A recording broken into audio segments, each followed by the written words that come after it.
Boker Tov, mes chers amis, nous allons poursuivre le 11e chapitre aujourd'hui d'Ecclésiaste. On approche bientôt de la fin, comme on avait promis. On a essayé de terminer avant la fête de Pessah. Et dans ce 11e chapitre, il est question de certains versets où on va voir des oppositions, donc des contraires. On va commencer d'abord par l'agriculteur, donc les conseils que le roi Salomon donne à l'agriculteur.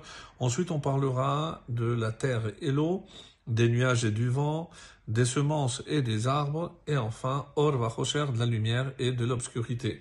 Donc, des versets très intéressants, donc qui sont très actuels, et on va voir dont l'interprétation s'éloigne des fois du sens simple, comme certains versets vont nous le prouver.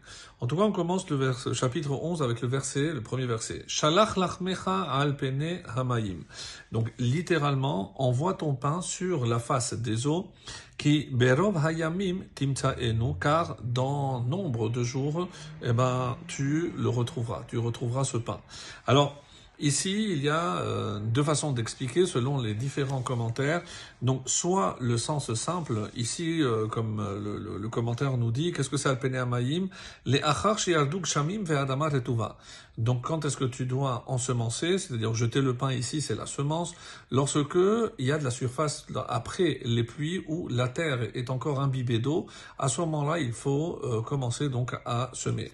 Pour l'autre explication, d'autres aussi, c'est confier ses vivres à la mer, donc être un petit peu courageux et ne pas rester dans ton commerce que dans ton coin. Il faut traverser la mer pour aller vers d'autres horizons. Il faut savoir, comme dit ce commentaire, risquer des fois son bien, dans le but de l'accroître. Donc si je veux agrandir ma richesse, il faut que je prenne des risques.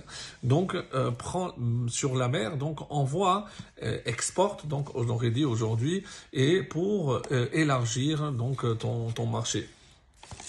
Verset 2, Ten chelek leshivra gam lishmona, donne une part, ou certains vont dire répartie, en 7 et même à 8. De quoi il s'agit? C'est que sur ta terre, n'ensemence pas qu'une seule graine. Donc fais plusieurs types de légumes ou de fruits, que comme ça, si jamais il arrive malheur, que tu puisses retrouver, comme dit, ki loteda mayera al haaretz, car tu ne sais pas quel malheur peut arriver sur la terre. Et c'est pour ça que si malheureusement il y a par exemple des inondations ou autre, si, vous allez me dire quelle est la différence, que en fonction des différentes espèces, c'est aussi la date de l'ensemencement. Donc si j'ai tout ensemencé à une période où il y a un déluge, je perdrai tout.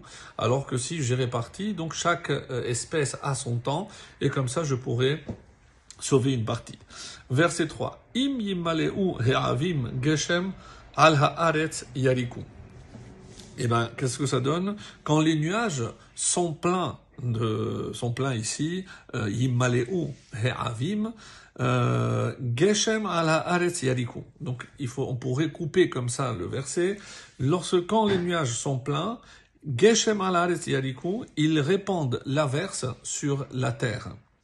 Ve'im yipol ha'etz badarom ve'im batzafon, et qu'un arbre tombe au midi ou au nord, au sud ou au nord, mais comme chez yipol ha'etz sham yehu, à l'endroit où l'arbre tombera, il restera, donc sham yehu, là il le sera. Alors l'explication ici que nous donne les Chachamim, donc ce qui doit arriver, on ne peut pas changer quoi que ce soit au cours des choses, et donc c'est pour ça qu'il faut savoir prévoir, mais ne pas trop prévoir. Par exemple, et c'est le conseil qu'il nous donne dans le verset 4, Shomer ruach lo yizra, celui qui observe le vent, lo yizra, donc il ne sèmera pas. Vero be'avim lo iksor, et celui qui regarde les nuages, lo iksor, ne moissonnera pas. Pourquoi? Parce que Malheureusement, donc il se dit c'est peut-être pas le moment, c'est peut-être oui maintenant le moment, donc il va rester hésitant. Et peramim shegam zehirut yetera mevi'a lideh hefsed. Et c'est ce que on avait vu au début lorsqu'on a dit qu'il a peur de confier ses biens à la mère. Celui qui se montre un peu trop précautionneux, malheureusement yetera mevi'a lideh hefsed, il risque de tout perdre.